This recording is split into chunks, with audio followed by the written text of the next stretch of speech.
I'd like to call to order the City of West Bend Park and Recreation Commission meeting for Thursday, April 29th, 2021.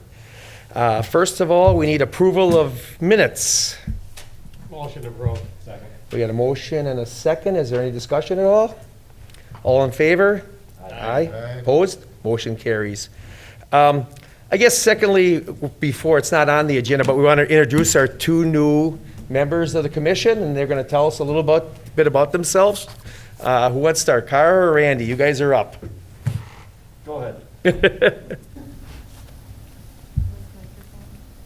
Yep, hit the green button. There you go. I'm Kara Koshak. I've been in West Bend for about 5 years, and I joined Kiwanis, and I am in real estate. I have 2 kids. We live by Regner Park, and we really enjoy being here. Outstanding. Thank you very much. Thank you. Appreciate it. Randy? Randy Kaler, current District 4 Alderman, on my 6th year. Born and raised in West Bend, raised my family here. Been pretty involved in the city for the last probably 10 or 15 years, and looking forward to working with everybody on the Park and Rec Commission. Thank you very much, Randy. Again, we appreciate both you guys joining the commission, everything you do for the city of West Bend. We're very blessed for that. So, next item is commission elections, and I guess we have to start out with chairman first. So we're looking for somebody to nominate somebody for chairman. I'd like to nominate Mike Starl for chairman. Okay. I'll second that. Okay, we got a nomination and a second. Do we have any other nominations tonight for chairman? Any other nominations? None? Okay. Well, I guess we got a nomination and a second. All in favor? Aye. Nobody disapproves? Okay, thank you very much. I'm actually honored to do the job, so thank you very much. Next would be secretary. We're looking for a nomination. I'll nominate Mike Weston. Second. Okay, we got a nomination and a second. Is there any other nominations for secretary for the Park Commission? Any other nominations? All right. Are we all approved? All in favor? Aye. Anybody opposed? Mike, you're secretary. Thank you. Another high-paying job, Yeah. right? Yeah, Oh. good job. Hard doing the minutes. Okay, unfinished business. We have park project updates. Is that Cindy or Mike? Well, a little bit of both of us, Okay. but I'll start out. Before we have a bunch of slides to go through, but before I do that, there's some that we don't have slides for. Right now, Dan Larson is planting our. Well, since I've been here. So right now, we have the tree planting project. Dan Larson is planting 306 trees on parkways throughout the city. We awarded this project in December for this year. The contract is for $87,344. That includes the contingency. This includes planting, staking, watering for 12 weeks, and then there's an 18-month warranty. We do have an urban forestry grant for $25,000 to help pay for this.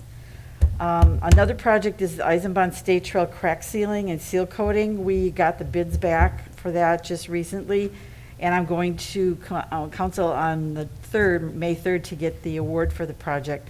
The low bid was American Pavement Solutions for $26,640. This includes crack sealing, seal coating, the Eisenbond, and then there's a patch of asphalt they have to do on there also. This is the entire asphalted part of the trail that they're doing. Just the Eisenbond, not the connecting trails. We have a recreational trails program grant for $25,087.55 for half the cost of the project, which is like almost the whole cost of the seal coating. The other part of the project that we applied for the grant for was to do shoulder restoration along the trail and some retaining walls that need to be fixed. So that would be something that would be done by the parks crews that we get reimbursed for through the grant. The other project I want to talk about before we get to the slides is the Quas Creek parking lot crack filling. If you've been out there, you know that parking lot needs some help. We've got the County Highway Department doing that work for us. We weren't sure how quite to bid that out because some of these cracks are been filled, refilled, and they're still opening up. They're 3 to 4 inches wide, some of them. So the highway department is going to be doing some treatment for that to try to figure out what the best method to treat that with for the future too. And we've got CIP funds of $41,500 to pay for that. I just got an email from the highway department this afternoon. They're shooting to start that work May 10th. We asked them to get it done before June 1st, so we get it done before it gets really busy down there. Okay, so now we're going to go to the PowerPoint presentation. You've seen these slides before. This is the Regner Beach House. For those of you who are, well, you're familiar with Regner Park, this is the existing beach parking lot, this little one up here.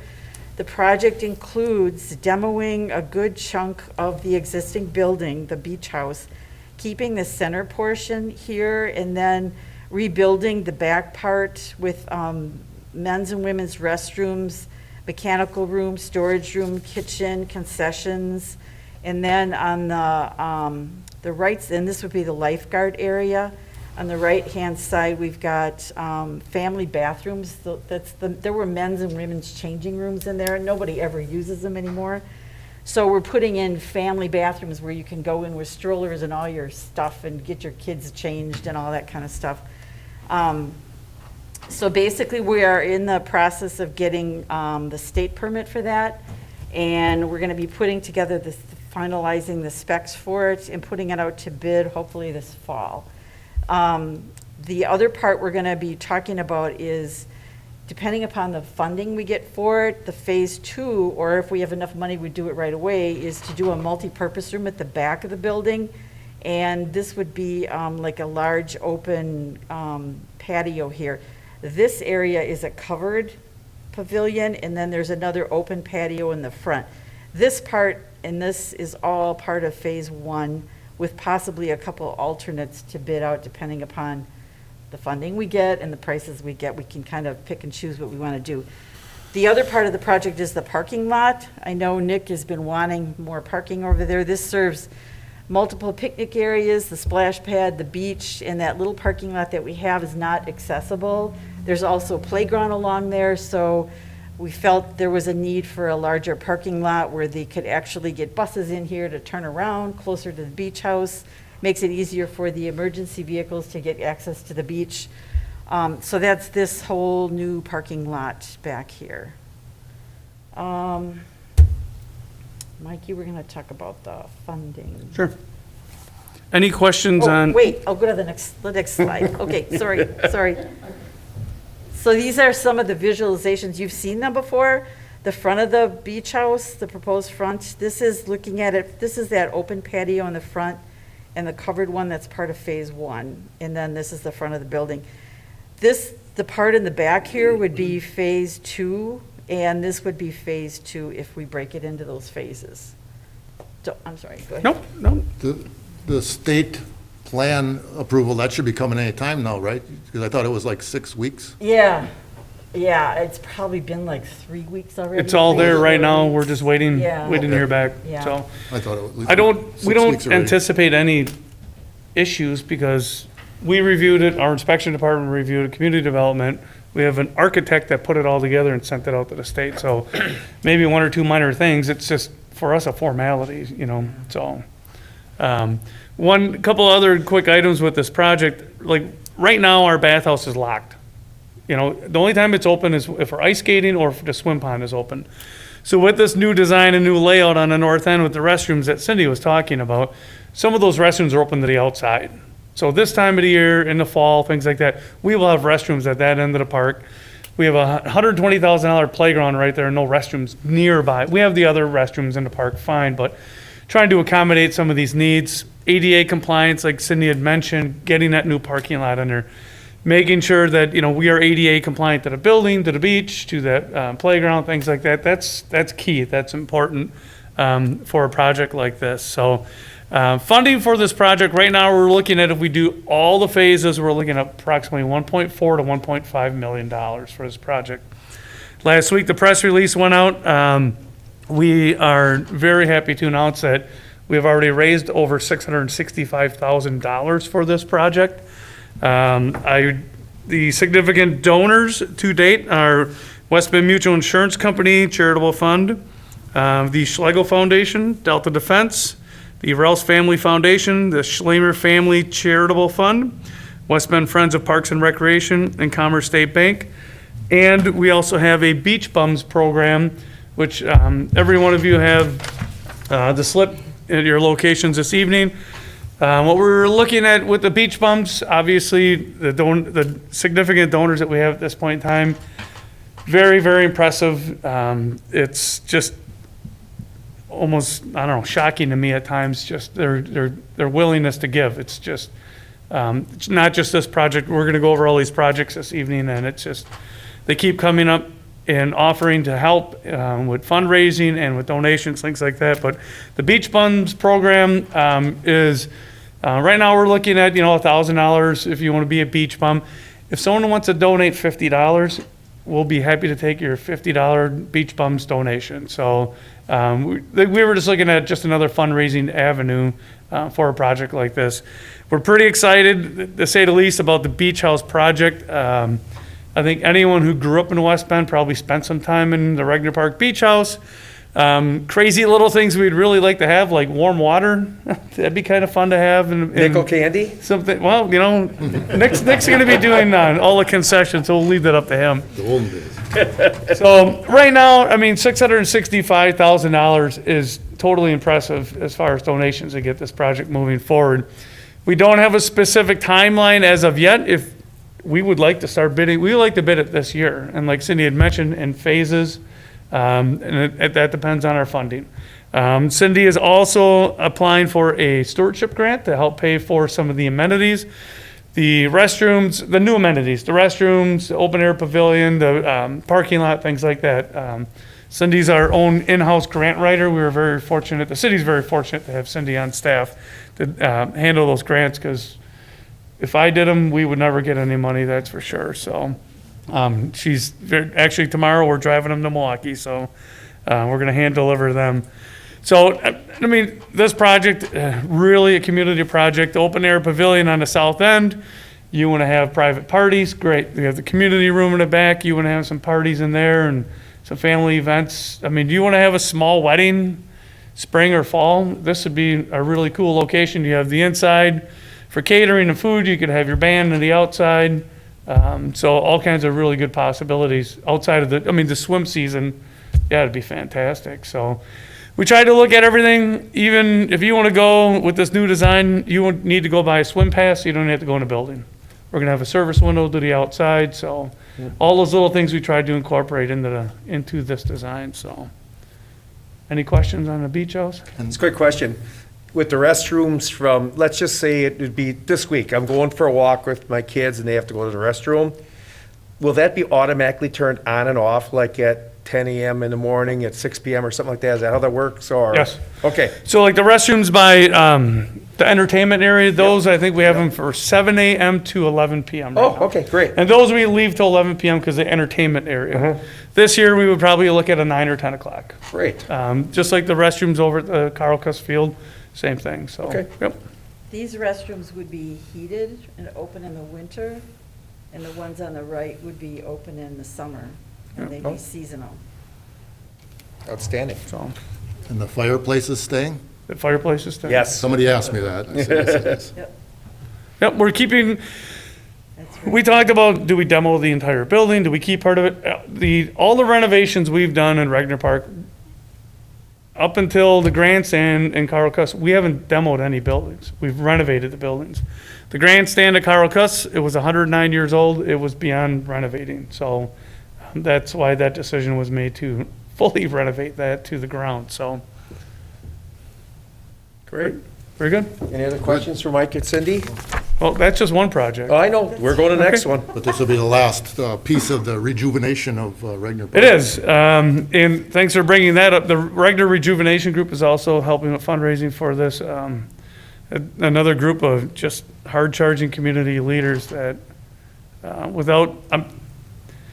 it's just, it's astonishing. I mean, to me, I'm floored with all the donations and the commitments to this park. It's really impressive. Maybe when we're done, we should throw a big party. I like it. Okay, now we're gonna go to the All Abilities Playground. This is gonna be, as you probably know already, in Ridge Run Park. I've got a couple of maps up here to show you the location of it. So this is the red outline shows you the boundaries of the park. This would be the access to the playground would come off of Wheat Ridge Road on the south end here. And you know that there's an existing, this is a blow-up area of this little space here. There's an existing bathroom and nice parking lot. It's a big parking lot.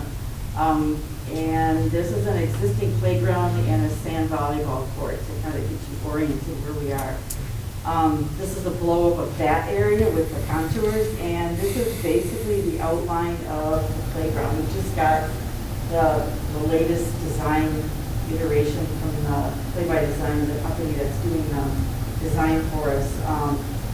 There's a 2 to 5 year old area and a 5 to 12-year-old area up here. And then we've got access to the bathroom. This would all be handicap accessible.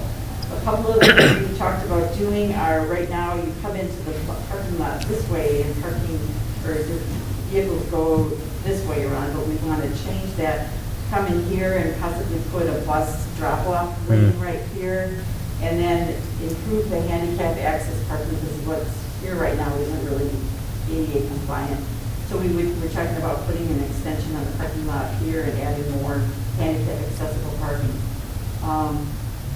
So we just got these the other day. This is a rendering of isometric view of the playground. So right now we've got some topography out there. We asked the Play-by Design to work with that. This would be an upper area, and you can see this little shelf here. This would be a drop of like 3 to 4 feet between the upper area and the lower area. And again, this is the 2 to 5 year old play area. This is the 5 to 12-year-old play area. And there's a path that goes, the bathroom is over here. So there's a path that goes, an ADA path that goes all the way around the whole playground and between these two areas. This would be a shelter area where parents could hang out, and we wanted that in the middle so they could see both 5 to 12 and the 2 to 5 year old area. We've got a bunch of different kinds of swings. This is a zip line over here. There's some smaller pods here for kids to get away if they don't want all the noise and stuff. We're catering to not only kids in wheelchairs, but kids with cognitive disabilities, visual, hearing, all of that. Then there's, so we've got some at-grade slides and climbing things along. There's another one up here, up and down these hills, and then this is that central area. There's a big structure up on the 5 to 12-year-old area that you can get in off of here, and it's got some pretty cool slides on it. You can see it from another angle here. I think this top side is like 16 feet off the ground. Then there's also the parent group we're working with asked for an area on the playground that they could bring their kids to do physical therapy on the playground. So there's like stepping stones and bars and rings and that kind of stuff that they can use for that. Then we've also got, this is a specialized kind of a swing for wheelchairs, that you wheel a wheelchair into here and then they can swing on it. It's got a key and lock and everything to go with it. That's important for kids who are in wheelchairs to get that type of movement when they're developing. So that was something we saw at one of the other playgrounds we visited, and they really thought that was a good thing to have. So we've got a very rough estimate, cost estimate of $1.2 to $1.5 million for this project. Wow. Seems like the number, right, now? Right there. Yeah. They always knew it would be over $1 million. Right. Yeah. Yep, and that's another grant we're applying for, driving it down to the DNR tomorrow. I told Land and Water Conservation Fund funds programs that are more active recreation that don't get funded with the regular stewardship grant. So we are asking for $600,000. Who knows? But we're gonna make a shot at it. So Those are, we don't have all of the costs yet, but that's kind of the rough area we're in for cost estimate. Do we know how they're doing with their fundraising? The people that were organizing We this? just got these, so we wanted them to kind of use these for marketing to get the fundraising going. But they've started fundraising, haven't they? Yeah, they have. Oh, I haven't got my mic on, sorry. I heard you. So they've raised some funds. We used what they've raised so far to do a survey of this area. And the Friends of Park, the West Bend Friends of Parks and Kiwanis chipped in money to Impact do. fees. Impact fees, sorry, to do the design, which was $30,000. So we're still waiting for the construction drawings to get to us and some other information from the play-by-design. They have done some fundraising, Mike, just not on a large scale. Right. Like Cindy kind of mentioned, we were kind of waiting, because if you want to start fundraising for a project, one thing everyone's going to ask is, well, what's the final cost? And like Cindy said, we are not at 100% final drawings and specs and things like that yet. Very close. Yep. We're getting there. That's why we're still 1.2 to 1.5. That's a big gap that we need to narrow. So we wanted to get those cost estimates for development, construction. We wanted to get the layout. We wanted to get the good pictures and things like that, so we can explain to, potential donors, what this is going to look like, how it might function, so. The other thing is we can get costs for each piece of equipment. So if somebody wants to sponsor that piece of equipment, we'll know what the cost is. And they can say, well, I want to sponsor this, sponsor that, that kind of thing. And this fence that's around there actually has pickets that some of the other playgrounds we've looked at are, if they put the donor name on the picket and it's surrounding the whole playground. So that's another part of the fundraising that they're talking Starro about. family. Guaranteed. West Well, End fam- go look at St. John's, the park they have there. It's wonderful. Yep. And people are all willing to throw $100 at a picket, okay, or so that's outstanding, so. I do like you changing the in and out. I think that's going to be important because with people, wheelchairs, whatever, to minimize the amount of time, so I think that's a good move. Yeah, and that the pathway around the outside, we talked about doing that because kids could race each other around their wheelchairs or. If your siblings on a tricycle, and Yeah. that's great, go Oh, it's do cool. it, And this is all poured in place rubber for the fall surface, so no more wood chips for this, and Right. we're truly gonna try and make it ADA compliant, and Cool. so. Any other questions for Cindy and Mike on this one? Okay. Okay, on to the Riverwalk. So as you know, they've started doing the utility relocation on the Riverwalk. Just to explain why we need to do this, we're planning on doing a wall on the west side of the river, just like we've done on the east side of the river. And there's all those transformers on the west side of the river, right on the edge of the bank. We have to get those off the edge of the bank in order to do the wall and the construction. And there, if you've been down there when they've marked utilities, it's like they're all over the place. There's no way we could do construction with all that stuff all over the place. So we've been working with We Energies for 3 years to get this design done for relocating all the utilities in one area. So they're laying conduit there for We Energies, AT&T, and Charter. And then after a while, when they get all the conduit in, they're going to come back and put the lines in there and move the transformers over, and then they're going to switch all the services over. So it's a big project, and you can see on the right-hand side, right here, those are some of the old utility packages, so they have to put these in while the old ones are live, so they can't excavate with an excavator. One of the things that we ran into, we thought we would be able to take this is the cantilever behind the theater, and we thought that this was a wall along the river and then an 8-inch deck on top of it. Well, it turned out to be about a 3 to 4 foot thick chunk of concrete, that whole length. So that wasn't going to happen. So that little chunk is going to be connected after the project's done. They're going to feed everything down to the theater from the north, everything up to the south end of the theater from the south. And then when we do our construction, either that contractor that we have is going to take out that cantilever chunk of concrete or grind it down enough that we can do our walkway on top of it, and then bring We Energies has a line underneath it yet that they're going to keep if we can. And AT&T and Charter will bring their conduit around the outside of it when we do our Riverwalk, so we have to have a lot of cooperation and collaboration on this. Okay, so then after they get the conduit in, on the left-hand side, you can see they fill it with slurry. So our contractor will know if they hit that, they're near the live utilities. Let's see here. On the right, they've been running into walls, like old stone walls, like, seems like every day they find new walls. They're old walls from barns, sheds, old buildings that were there back in the 1800s. 1800s. So they're the whole length of this. We're finding all kinds. And bottles. From some of this one's 1892. Old Heinz ketchup bottle. Crazy. They found an old sewing machine in there the other day. So it's been interesting. Bones or bodies were good. Nothing like that. Do So they- this next slide, Mike's got a Do they question. fill the conduit to capacity, or do they keep some room for future? so what's happened is, anything that's new, that's empty, or that's for new services, they're paying for, or if somebody's upgrading their service along the Riverwalk, that was the other thing. They haven't been able to get in there, I mean, since the early 80s to do any upgrading on the utilities because there's been no space. There's no room back there.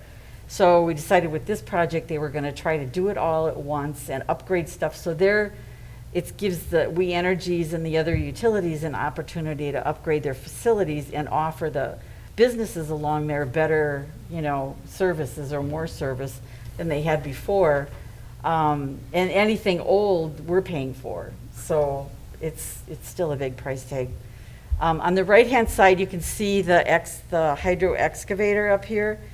The reason we've got to use him is because of all these utilities that are in there yet that they have to work around. So they're laying about 10, maybe 20 feet of pipe a day. That's about as far as they can get. This hydro excavator is sitting right outside of the garage by, where Felons's business is right there. This green square rectangle is where they're going to be putting a 12 by 25 foot by about 10 foot deep vault in the ground. There's a whole bunch of transformers sitting on the bank right here, and there was nowhere else to put them, and the only place we could find to put them was underground. This is a $100,000 item right there, so I mean that's one of the reasons why it's so expensive. So the next slide this is looking at the south end of the theater on the left-hand side. And this is looking from the south end of the theater. This is old Cafe Surette, so there's more pipe. This is what's coming around, is gonna go around the outside of that cantilever if we have to use that to get the other stuff in after they're finished with this part. Let's see, and this is what's happening now. So you guys have seen the concept plan already. Just to orient people who aren't familiar with it, this is the Veterans Avenue Bridge. This is Veterans Avenue. This is Highway 33. This is Service Drive. And this is Vest Pocket Park and Mill Street. So the plan, this is actually, you see the east side of the river. This is what we are calling, phase 1 is what we're calling the utility work. Phase 2 is construction of everything from the south end up to the north pedestrian bridge. That's phase 2. Phase 3 is everything from the north pedestrian bridge up underneath Highway 33 and up to Place of Origin Park. Let's see here. So what we've had to do is these properties, we were purchasing, this parking lot on the north end, the city now owns. We did purchase that from BL Branch Group, who bought it from BMO Harris. And we are almost ready to close on the part of the property that goes around this parking lot. Mike Kreilkamp is keeping the parking lot for his own private use. And we bought the property around it in order to construct the boat launch, the terraced area, the fish deck, and the pathway alongside of it. So this is going to be a public parking lot, but BL Branch Group is keeping some parking spots reserved for their own use, but as long as it's over 50% not like public, we're going to maintain it, and then it will be public parking. And both lots would be available for the public weekends and weeknights after their businesses are closed. Okay, so what's happened in the past now that this Riverwalk project, or the HKS project is going on, we're extending the Riverwalk project another bit north. So just to recap, this light blue area that's transparent is where all of the utility stuff is going on. That's phase 1. Phase 2 is everything south of West Pocket Park, which is this magenta color. Phase 3 is the parking lot reconstruction underneath the Highway 33 bridge and up into Place of Origin Park. And with the new construction up here, we're going to be actually redoing the Riverwalk from the top of the hill by the dam up to the River Shores Bridge. And there's a couple little small areas that are going to be improved with that also. So now we have 4 phases. And Mike is going to elaborate on some of this. Do you want the pointer here? You can't really get up and talk. I'm used to wandering around. Here. Okay. Thank you, Cindy. Okay, phase 4. I think everyone's heard of the brewery development that's going on. I'll say downtown, north of downtown. The H&K development, it's about a $30 to $35 million development for the city of West Bend. That's huge. That's really, really quite impressive. And it happened fairly quick. So with that development, with the developer's agreement, phase 4 now, Riverwalk development, is from the West Bend Company Dam north to North Main Street where the skate park is. Your mic on, Mike? Yeah, it is. Yep. Can you hear me? Excellent. So we're looking at that as phase 4. The Riverwalk itself is not going to change much. It's going to be 10-foot wide concrete Riverwalk to match everything that we have in the downtown area. Same site amenities, benches, things like that. We're going to match the downtown. We have that theme started. We're going to continue with that. The lighting that's exists along there, we're going to replace that with some newer lighting. A couple of the key features, I'll say, is the dam area itself. If you kind of look right through here, we've got that bridge that comes, the pedestrian bridge that comes over here to the top of the dam area, and then down below to kind of an old washed out canoe kayak portage. We're working with SEH. SEH is our engineering firm that's helping us on all of these phases down here. We're working with SEH on putting a new plan together for this dam area. Right now it has cyclone fence on it. It's this, it's that. It's kind of institutional and somewhat worn out. So the Riverwalk section that runs through here, we're not going to build new river walls. It's just going to be a vegetative bank to round river rock along the bottom. And it's very narrow, so we don't have a lot of seating areas or destination areas. So that's why we wanted to upgrade this dam area, take the cyclone fence out, update the bridge that they're not replace it, new bridge deck boards, things like that. So new steps to get down the river, improve the canoe kayak portage in this area. It's right next to a $30 to $35 million development. We want to make sure that we can, shine this up, turn it into a destination. To the left here a little bit, you can see where the place of origin is here. We are hoping with the phase 3 Riverwalk connection in here to phase 4, that will become more of a destination. We're hoping that people start to use that a little bit. It's one of those sculptures that we're not going to put a bunch of benches around it. You're supposed to use the walls that are there as your benches. And the trees are mature enough, you get some shade in the summertime, things like that. So as we move forward from the dam area here, we go forward. Here's the skate park up here. We do have a couple other areas here that we can improve for, again, bench locations, maybe some vegetation, overhead trees, things like that. Someone's on their bike, wants to take a break, they can do it in there. So a year ago, we never would have been talking about this phase 4. We're looking at having this phase 4 completed by June of next year.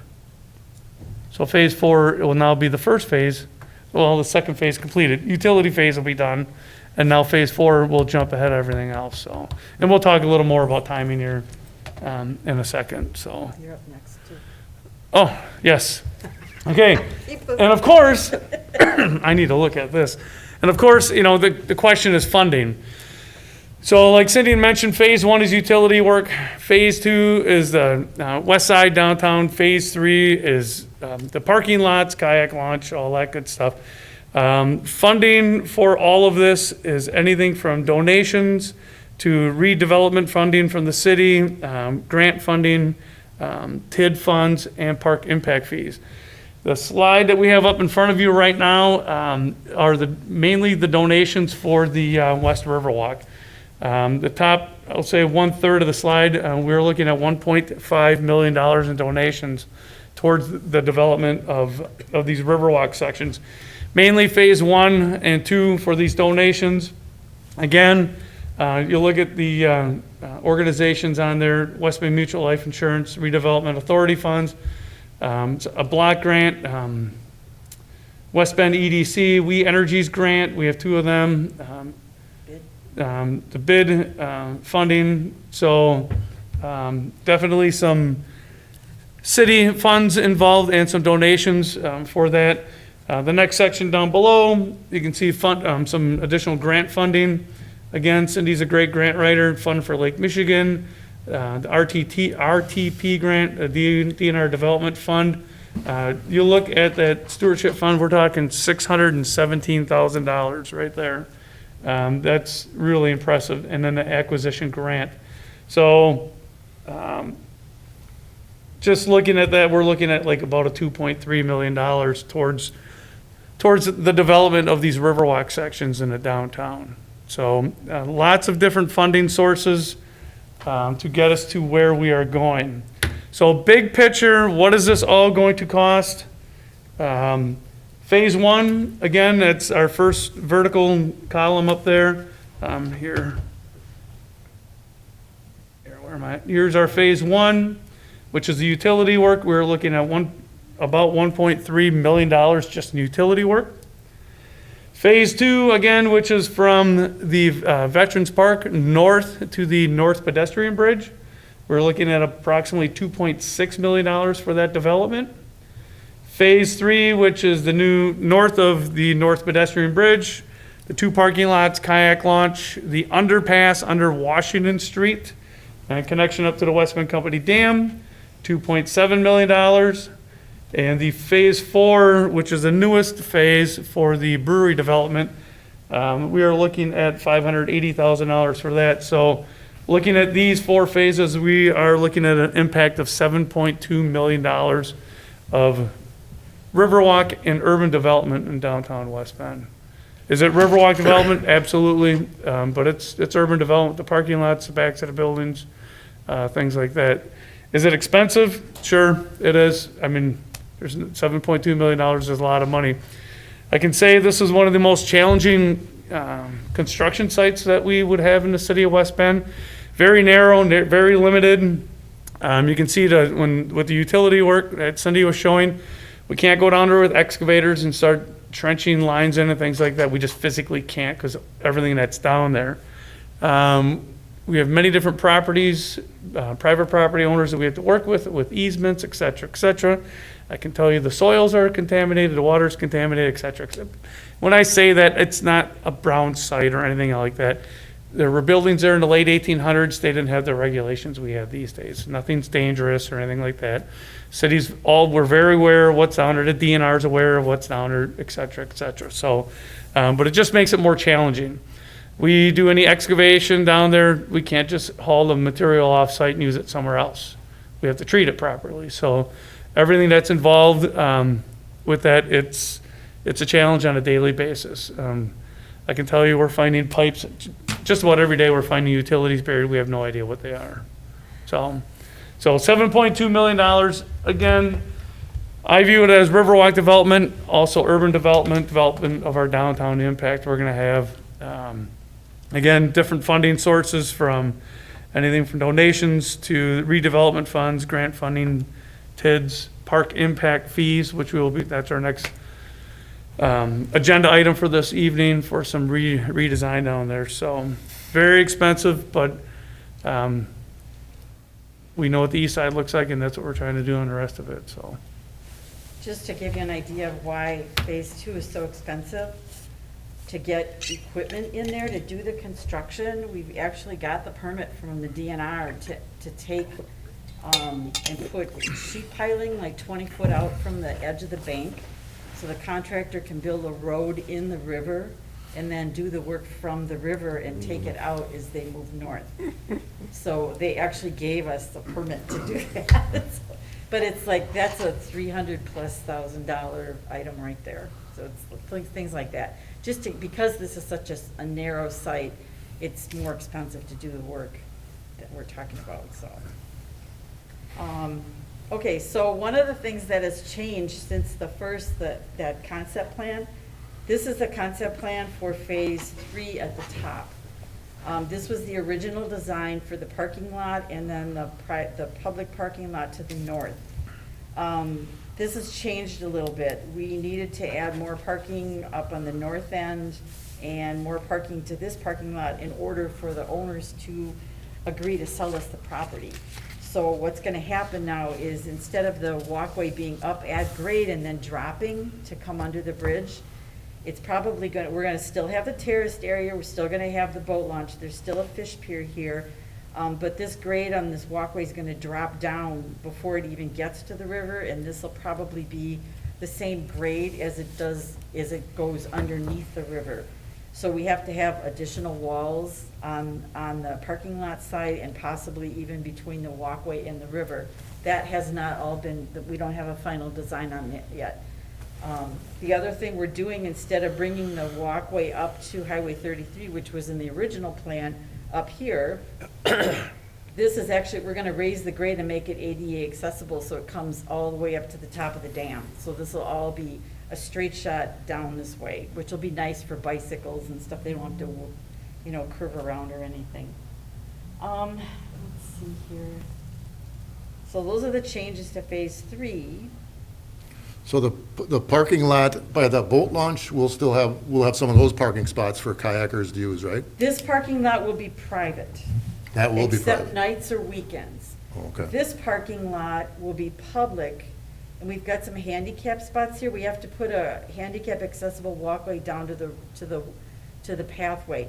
But the other part of it is this wall along here will be a couple feet above the grade of the parking lot, and then there's a drop of about another 4 feet onto the walkway on the river side of that. So that will not be a preferred spot to park, which we don't want it to be because it's private. And they'll be signed, they'll be marked. So the preferred spot to park will be up in here, and then you can get to the walkway from that parking lot. It was just part of the negotiation process. Right, I was thinking that the owners were gonna still have some of those spots. Yeah. Yeah, we can- Mike we'll be- Camp will have all of these spots as private, and BL Branch Group will have some of these. Okay. But they're probably gonna wanna park on this side of the lot because it's closer, and we're gonna wanna park on this side of the lot because it's closer to the Riverwalk. So it kinda worked out nice. Mm-hmm. Okay, so what we're also talking with is the theater. We're talking to them about the alley. You can see, this is a picture of Mike walking towards Main Street in that alley between the theater and Hussars. We have multiple, these are these big posts that hold up the roof. So the plan is to keep the roof and open up the ends of the theater on both ends so that when you're standing at Main Street, you can see the river. When you're standing at the river, you can see Main Street. We want to encourage people to use the alleyway for a passageway. If they can't see where they're going, they're not going to use it. And if they don't use it, that means you get graffiti and people in there because you can't see from both ends. So this is a cross-section of the old, when they built the deck for the old bridge that went over the river. You can see down at the bottom, this is the original grade, and these are those piers that come up and hold the roof up. So these piers are this part right here. So what we're basically trying to do is get it back to what it was in the beginning. We have to change the fire escape. This is what it used to be, and it was changed to this when they put that deck in. Now we're taking the deck out, so we have to put the fire escape back to where it was. So we're working with the theater on that. So up above you can see, this is a plan from SEH for what the theater will look like, the cross-section. This is, Main Street's over here, and there's a drain here that we're gonna keep this chunk of concrete and this chunk of concrete, because we want the drain to still function from Main Street. This is the existing deck that we wanna take off, and then there'll be a series of steps and landings, till you get down to the grade of the Riverwalk. This is a plan view of it. So what we're talking about doing is there'll be lights, like low voltage lighting on the stairs, like we have on the other side of the river in the alley. And then, what we want to do is have like something, like this would be conduit that would run between those posts, because you could put all the electric wiring and stuff in there for any kind of lighting you want to do in the future. And then we were talking about putting something like these banners across it in order to kind of hide that ceiling that's in there, because it's not the prettiest thing to look at. We also have plans to do something at the entrances to that alleyway so people know it's part of the Riverwalk. And this is something we're talking about doing at both this is the Main Street entrance and then on the riverside also. And you can see the banners underneath here going across the ceiling. They wouldn't be where the fire escape comes down, but they could be the rest of the Riverwalk. And then put, signage in there and like the kind of banners you put on the posts for the lighting. And what we would like to do is put some low voltage lighting on the backside of these posts to wash the walls, so it's brighter in there, it feels safe. People will want to use it then.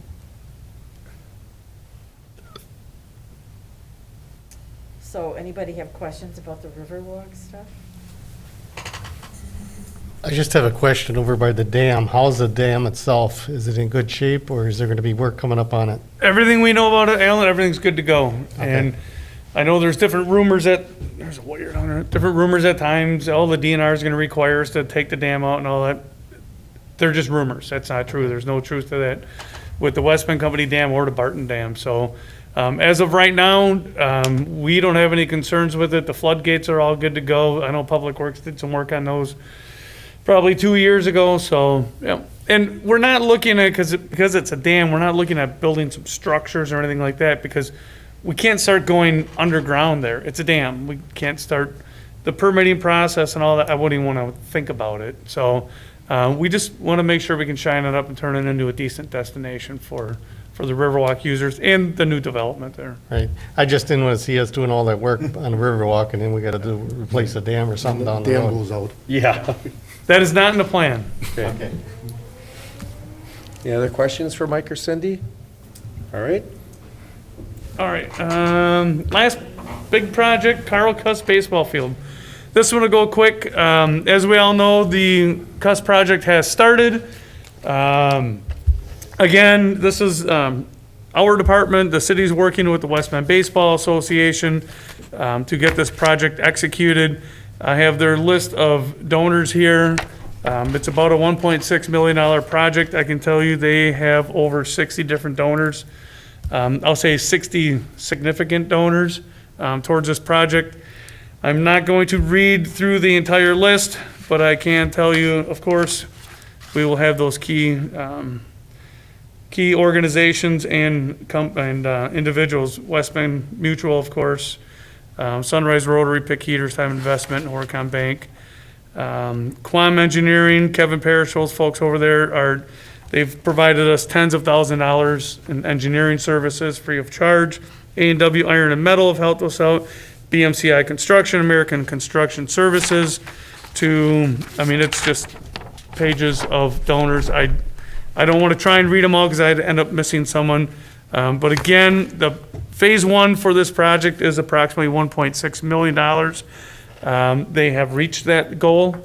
Phase one is going to be a hybrid field, so synthetic infield, natural turf outfield, irrigated, new fencing, new dugouts, new grandstand.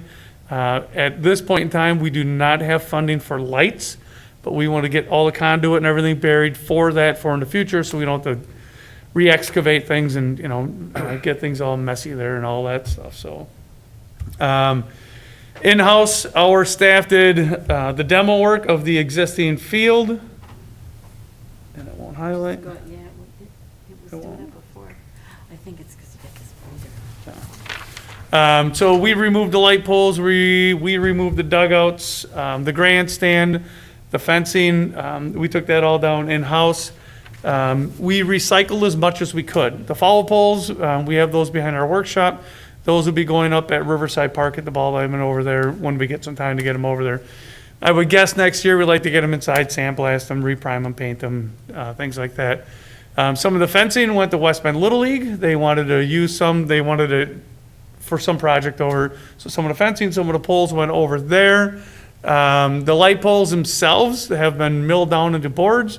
And the West Bend Baseball Association has a project for that, for another fundraiser, and a way of saying thank you to a bunch of the donors. Any of the metal, steel, things like that, that we could salvage, we did. I don't have that dollar amount off the top of my head, but the Common Council gave us a green light to reallocate those funds right back into the demo process to help pay for things, so. Again, for the demo, we were very fortunate. BMCI donated an excavator and an operator for a day. And that's what it took us. Took us about 8 to 9 hours to have the grandstand down and hauled away. So it went pretty quick, having their operator, their excavator, and our staff in there working side by side.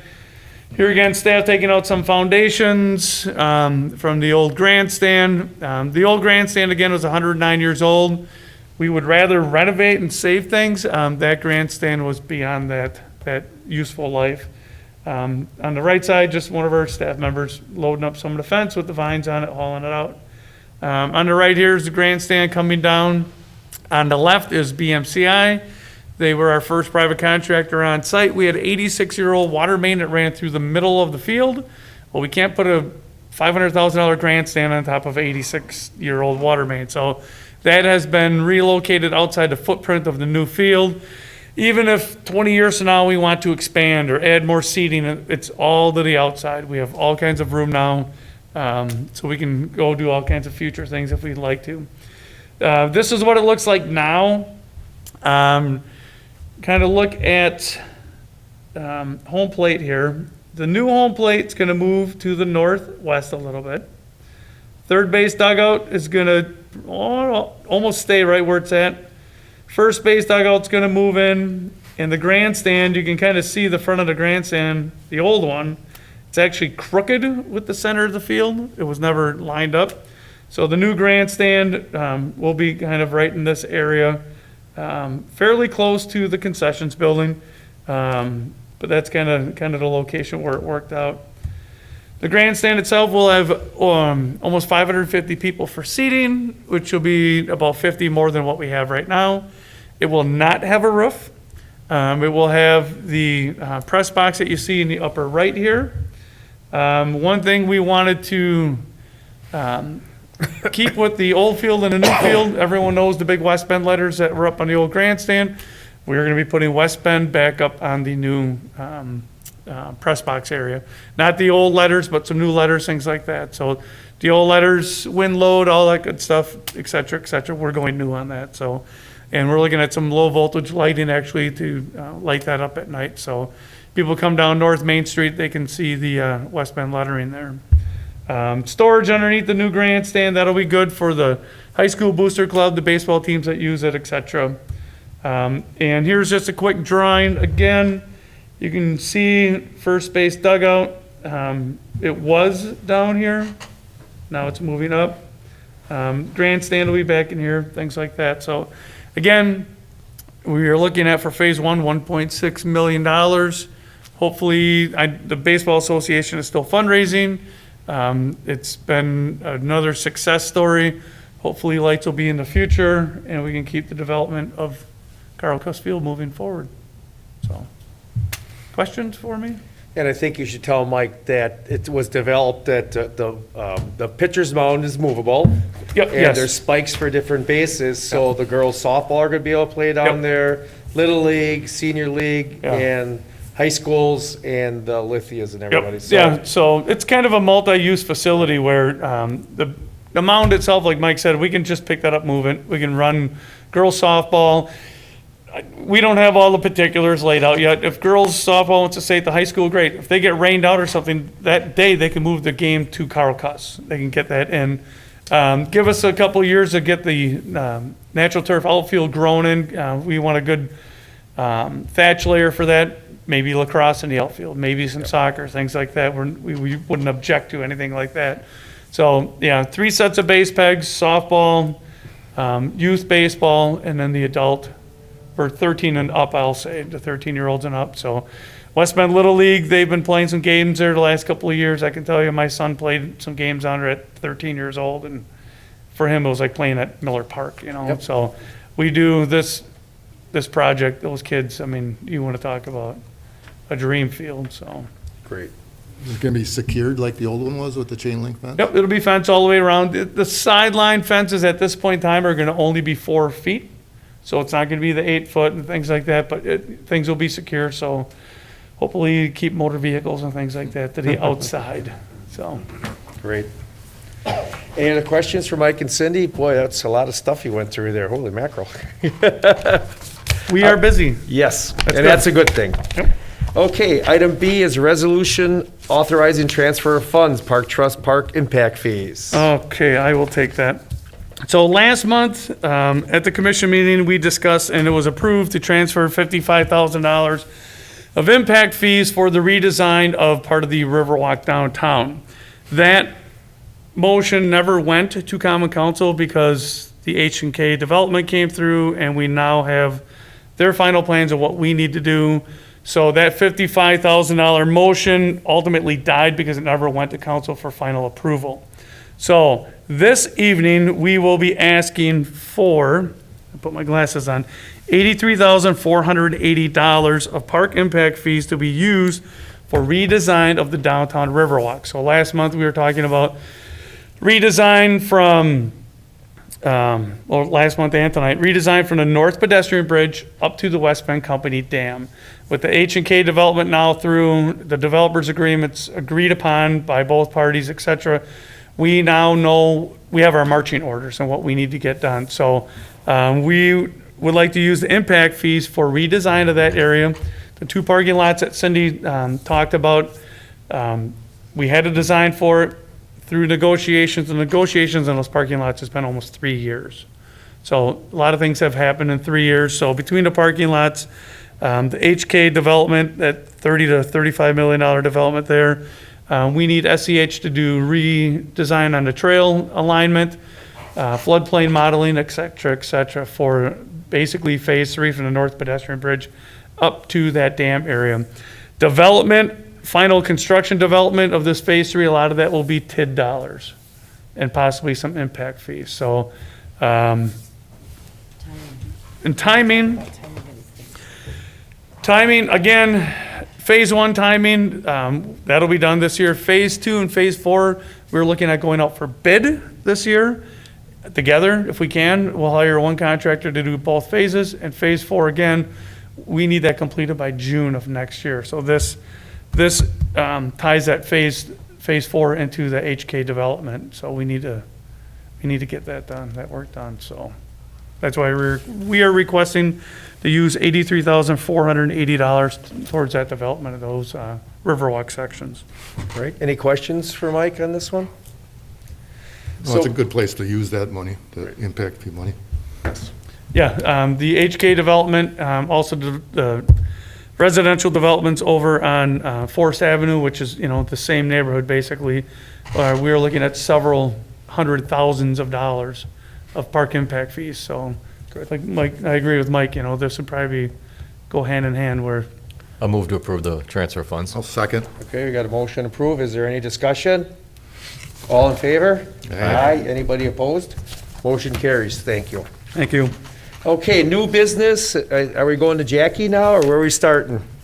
That'd be me. Are we going to do one separately all the way through? Right? Yes, we have to do them one at a time. Okay. Here we go. Kids from Wisconsin and the West Bend Park and Rec are co-sponsoring with the Shower Center, a Kids from Wisconsin performance and dance camp on Monday, July 19th, 2021. We've wanted to get the kids from Wisconsin to our stage for many years. We have never been able to. Shower Center cannot hold as many people as they need. We can hold more people this summer in Regner Park. So we are working together with them to bring that to West Bend. Move to approve. We got a move and a second. Is there any discussion? All in favor? Aye. Aye. Anybody opposed? Motion carries. On Sunday, August 29th, the Darkstar Band will again be doing a performance in Regner Park. These funds go directly to the Library Recreation Center and usually one other organization. Move to approve. Okay. We got a move and a second. Any discussion? Just gonna say, it's a nice partnership with them. They're a good group. I like them.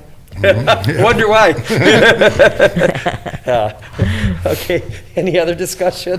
All in favor? Aye. Right? Anybody opposed? Motion carries. Noon Kiwanis this year is moving their stake in the park, which is pretty self-explanatory.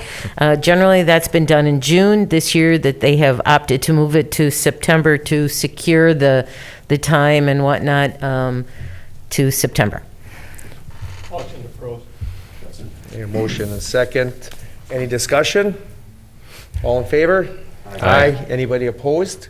Motion carries. Alzheimer's Association will once again be in Regner Park on September 18th. They actually move in on September 17th. It's a huge fundraiser for the organization here in West Bend, and they're good partners as well. Second. Okay, is there any discussion? All in favor? Aye. Anybody opposed? Motion carries. We have a new event in September. This is going to be the Abigail's Race of Endurance. This is Michelle Simpson and Colleen Hazy are the organizers of this event, and it's for substance abuse and the repercussions from it. This is honoring one of these people's daughter who has died. So that will be, they will be lining up in Regner Park, in the parking lot, and then they will be running through the sidewalks and on the Riverwalk and the Eisenbond in West Bend. Second. Okay, we got a motion and a second. Is there any discussion? All in favor? Aye. Anybody opposed? Motion carries. Okay, next one, F. That's it for events. Sculpture donation, oh, is that Mike? Yep, I will Okay. take that one. The West Bend Friends of Sculpture and the Historic Barton Business Association are presenting the donation of 2 sculptures for the Barton Garden. These sculptures are being donated by Joe A. Gross's wife and fellow artist, restored and cared for by the West Bend Friends of Sculpture and HBBA. The West Bend Friends of Sculpture would be responsible for the installation of the sculptures. And the Historic Barton Business Association, they're in the middle of remodeling, I'll say renovating the Barton Gardens up there. They're looking at putting some lighting up on those sculptures. These 2 sculptures are smaller. They're about 3 feet high. The one is only like 8. Justice thought there was like 1.5 feet in diameter. The smaller one is valued at approximately $2,000. The larger one is valued at $4,000. That was my concern, is how big they were. Like the tilted donut, that would be too big for that Yeah, it's site. kind They're of hard to tell small. from the photos, you know, kind of what they are, so that's why I wanted to kind Why of were you reach. standing next to that mic so you could see the height, okay? What, you calling me? Okay. All right, we're looking for a motion to accept the donation. So move. Second. We got a motion second. Is there any other discussion? All in favor? Aye. Anybody opposed? Motion carries. Now we have donations, quite a few. I can start. I'm pleased to announce Russ Darrell Group as the presenting sponsor of this year's Dirty Ninja Mud Run for Kids in the amount of $5,000. And this is the 4th year that Russ Darrell has been our presenting sponsor at that same amount for this event. So appreciate all the support from them. Also pleased to announce Educators Credit Union as a sponsor for this year's Dirty Ninja Mud Run for Kids at the amount of $1,250. Pleased to announce the sponsorship and donation from Bank 59. They will be the presenting sponsor for both movie nights in the park this year, June 25th, August 20th, in the amount of $2,000 and $250. $2,000, $250. I had to say it again for myself. Pleased to announce donation and sponsorship from Kohler's Credit Union, sponsoring the youth softball and t-ball leagues this year in the amount of $2,000. Also pleased to announce support from the West Bend Friends of Parks and Recreation and supporting the Regner Park beach operations in the amount of $4,000.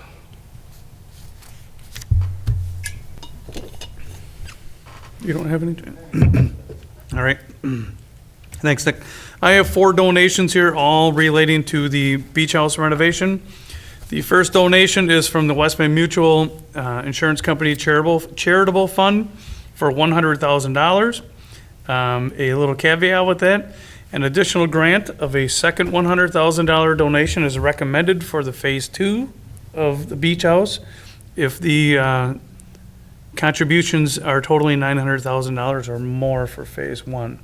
So West Bend Mutual has already committed $100,000 to the project. If things go as we are hoping, they are looking at a second $100,000 donation. I'd also like to note, just for the projects we discussed this evening, the beach house, Carl Cuss, and the Riverwalk donations from West Bend Mutual Charitable Fund Foundation are well over $1 million just for those 3 projects. It does not include all the other Yep. important things they do in this community. It's outstanding, just so you know that. What a community partner. I mean, it's outstanding. Second donation for the beach house is from the Oscar and Augusta Schlegel Foundation for $50,000. Again, this is for the Phase 1 of the beach house. There is another asterisk on this one. An additional grant of $50,000 is promised to be provided as the project progresses. Third donation this evening for the Regner Park Beach House is from Commerce State Bank for a donation of $10,000. And the Regner Beach Bums round out the donations for the beach house this evening. We have, again, several donations there from different community partners, $11,500 at this point in time for the Beach Bum group. So thank you to all of those folks. Thank you very much. Again, like we reiterated before, it's wonderful to live in this community, see the people donating. What I like to see, I've seen a few new names on there, which is outstanding also. So really appreciate it. And there are other organizations that are committed to the beach house. We normally bring the donations forward once we have the money on hand, things like Great. that, so. Any other questions for Mike at all? For Nick, along with the donations for the movie night, they're both covered now, right? Along with Bob's Auto or whatever? Okay. Okay, I think we need a motion to accept the donations. I'll move to accept. Okay. Second. We got a motion and a second. Any more discussions? All in favor? Aye. Aye. Anybody opposed? Motion carries. Now we have reports. Chairman. Well, first of all, thanks again for renominating me for chairman, because I do enjoy this post a little bit, so thank you very much. I just want to say a couple things. It looks like this summer is going to heat up in West Bend. We've had our Friends of West Bend group meeting, and we're going full forward as far as beer garden, Regner Fest, and German night. So everything is moving forward. We're going to have great bands, great times, and I do think people want to go out and enjoy themselves. So I think they'll be all successful. I really, really do. So thanks again. Mike, Secretary. I too thank you for voting for me. A couple weeks ago, the Kiwanis Free Fishing Clinic had almost 500 kids at the thing. That was a record. I heard some good comments. The park staff really spiffed the place up real nice. Along with those 500, there's probably 300 adults too, so really looked good. On a personal note, I just want to say I'm going to miss Jim White on this committee. I talked to him a while ago, and I thought he was going to try and get 40 years, but, you know, things change, I guess. So I'm going to miss him. He was our Yep. historian here. so Yes, he was. Thank you. Thanks. Okay, quarterly trust report. Oh, I will take that.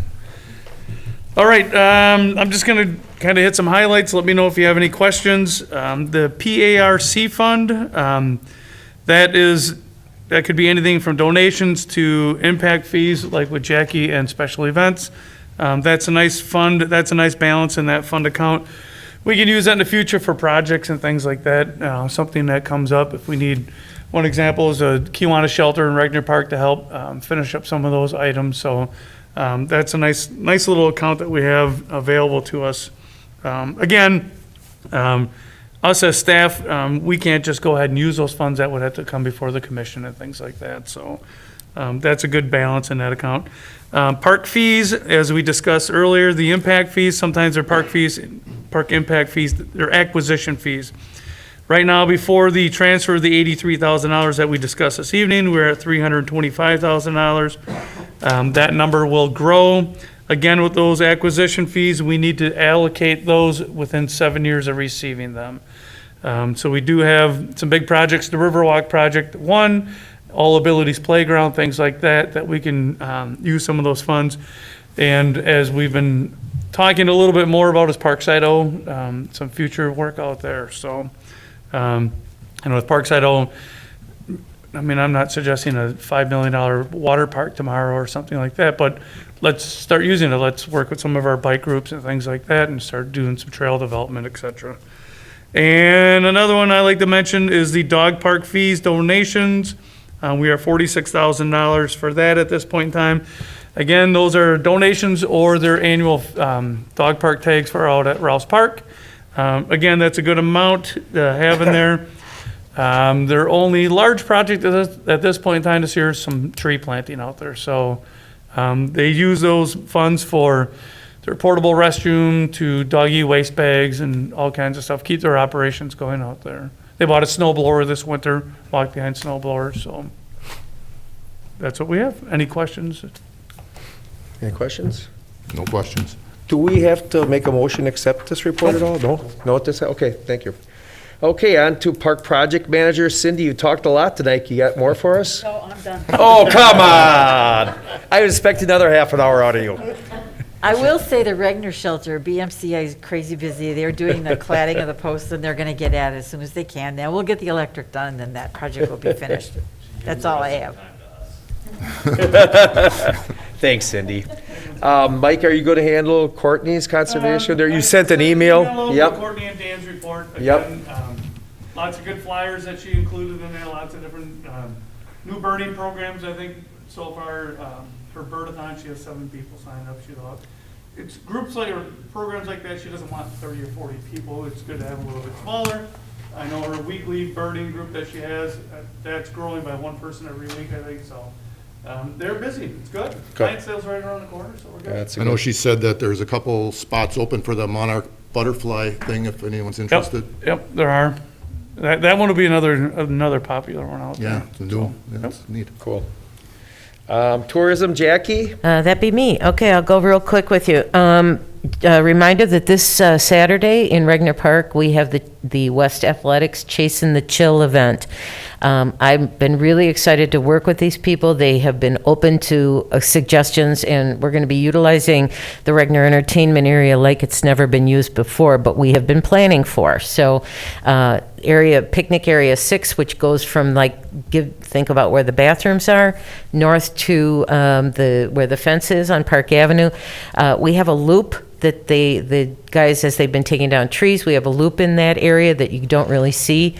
You might see when you bike through it, but that's going to be completely filled with with vendors in that area. We're going to have vendors going up a couple of the walkways.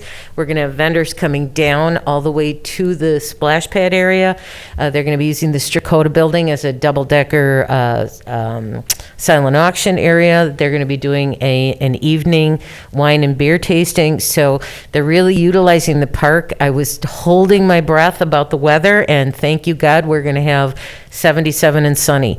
So they're going to be using the stage for student performances. So it's going to be a great day, and they're really using it, the park, the way, that area, the way we'd like to see it for one type of event. So that's this Saturday, May 1st. We have Fiesta Latina that's going to happen on Saturday, May 22nd.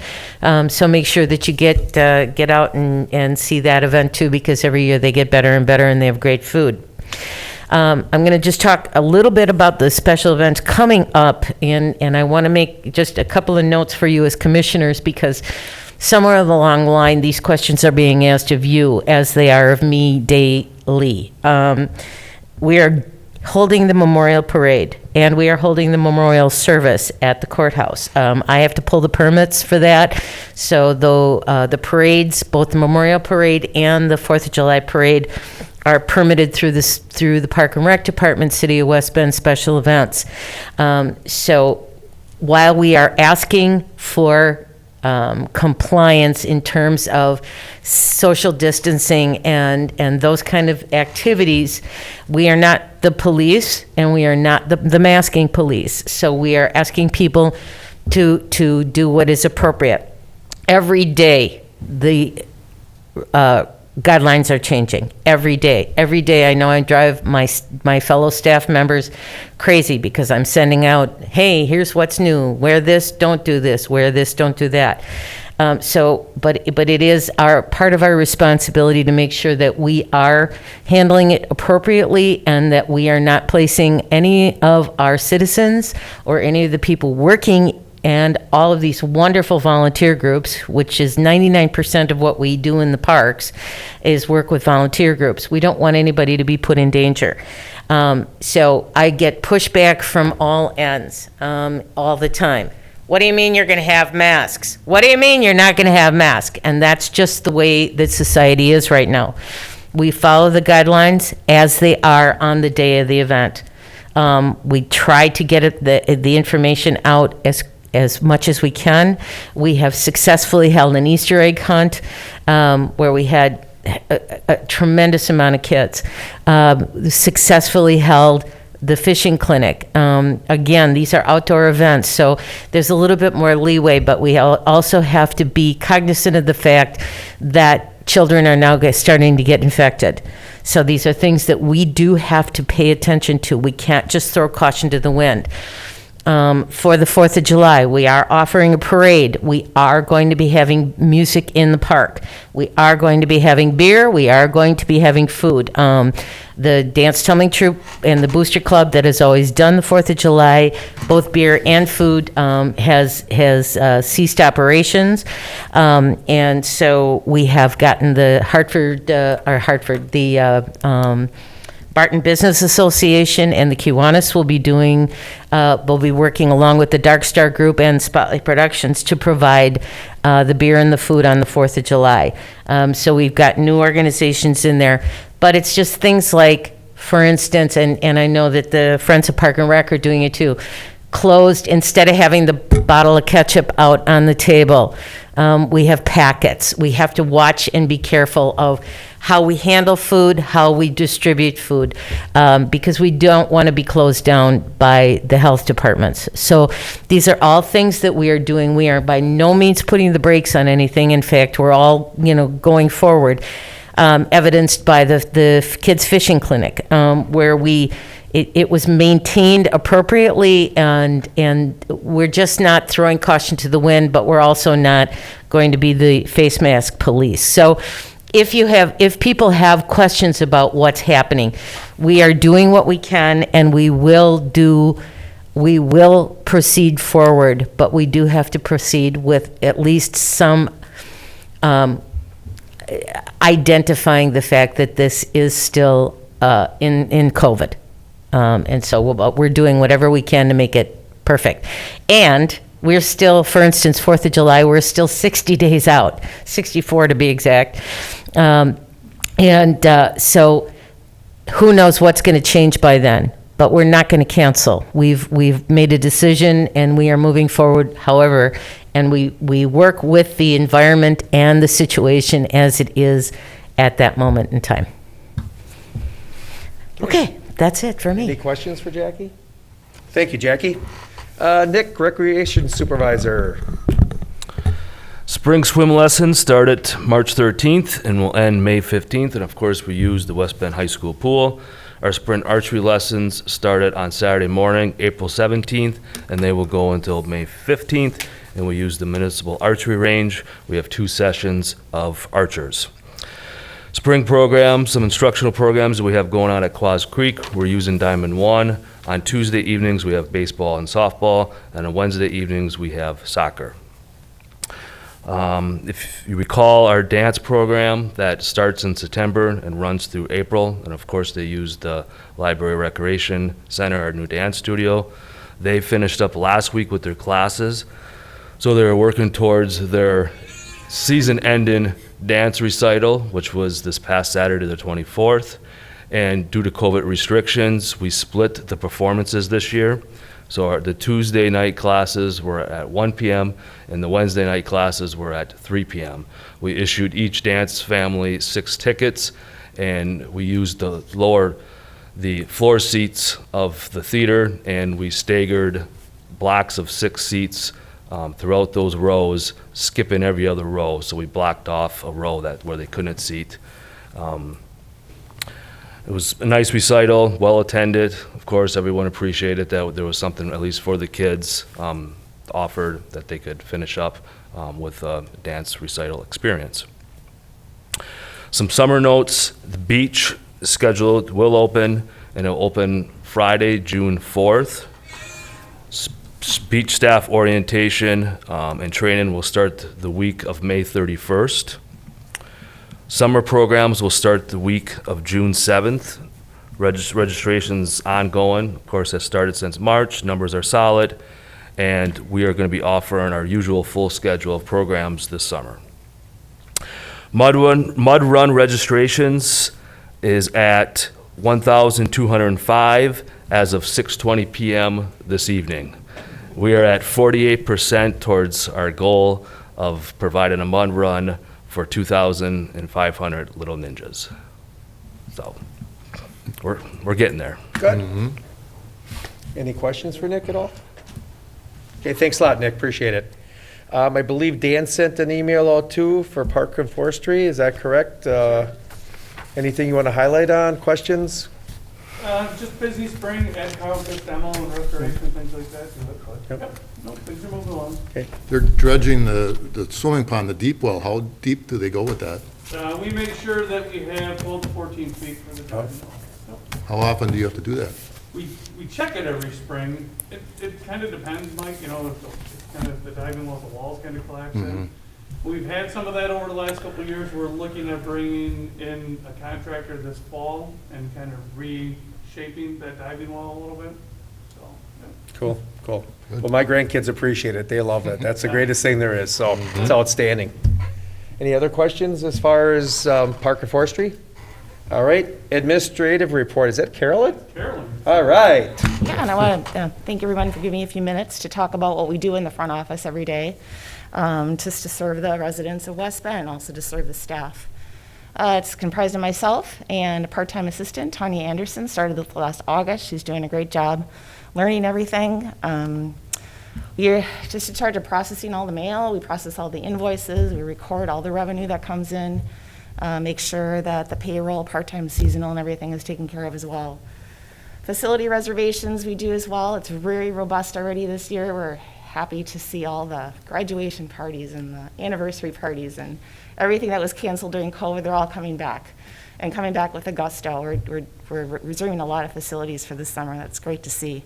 12 weekend weddings over at Laclaram Conservancy. All the other weddings, all the other weekends are also booked with things too, so that's nice to see. Take care of all the activity registrations, everything in this book, all these classes need to be loaded into the software. People register for a lot of them online. A lot of parents call us as well. So that's kind of what we do, serving the customers.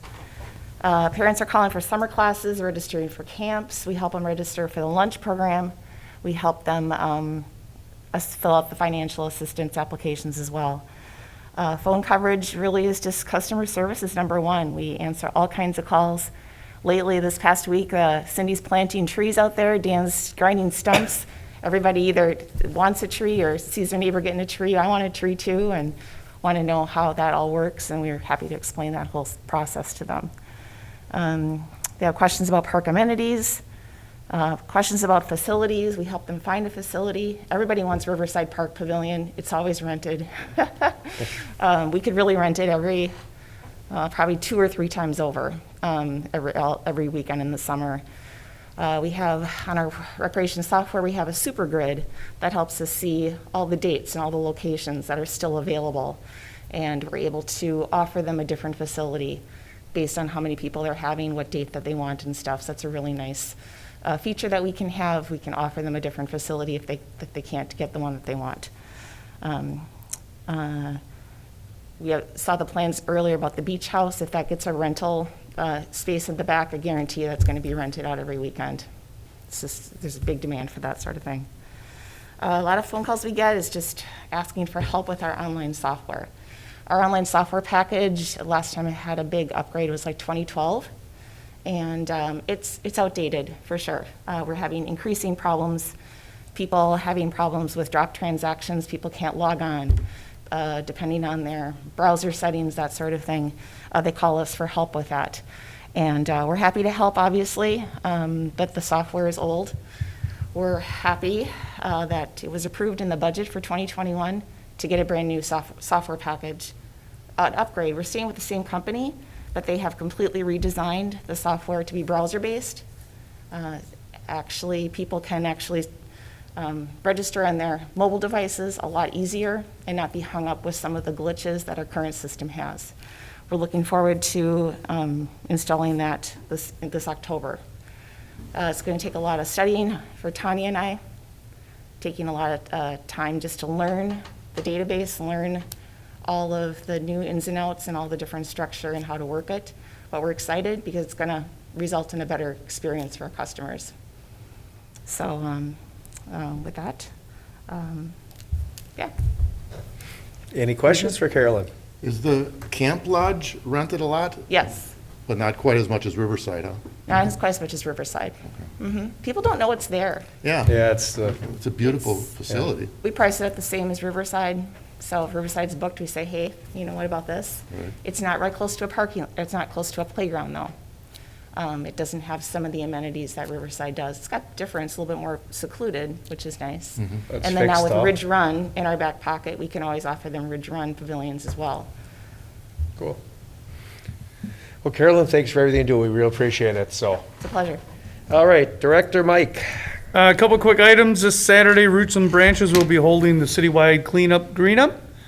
So if you have some time Saturday morning and want to go help pick up some garbage in a city park along a road, a neighborhood school or anything like that, they will be stationed in Regner Park out of the Centennial Shelter, I believe from 9 to noon. May 8th is the Laclaram plant sale. If you need some native wildflowers, things like that, if you want to put in a butterfly garden, I would get there early, and they would be happy to take your cash and or credit card. Thank you. And May 14th and 15th, also Roots and Branches is holding their annual plant sale here at City Hall. Again, Roots and Branches, they support our department, but they really support our community with work downtown, different boulevards, cleaning up West Bend, making it shine a little bit. Also, everyone had an activities book at their location this evening. Again, big shout out to Carolyn, Nick, Jackie, everyone, staff, Courtney, putting that together. Jackie's the driving force behind it. It's like the day that goes to print, she's already on us for the next one for this fall. So, and she's like yelling at us and all that. Just kidding. But no, it's full. Our summer's going to be full. I can't wait. West Bend earned it. And the next commission meeting is May 27th. I better write that down. Yeah. Okay. That's it. Any other questions for Mike at all? Is there anything else for the good of the Park and Rec Commission tonight? Meeting adjourned.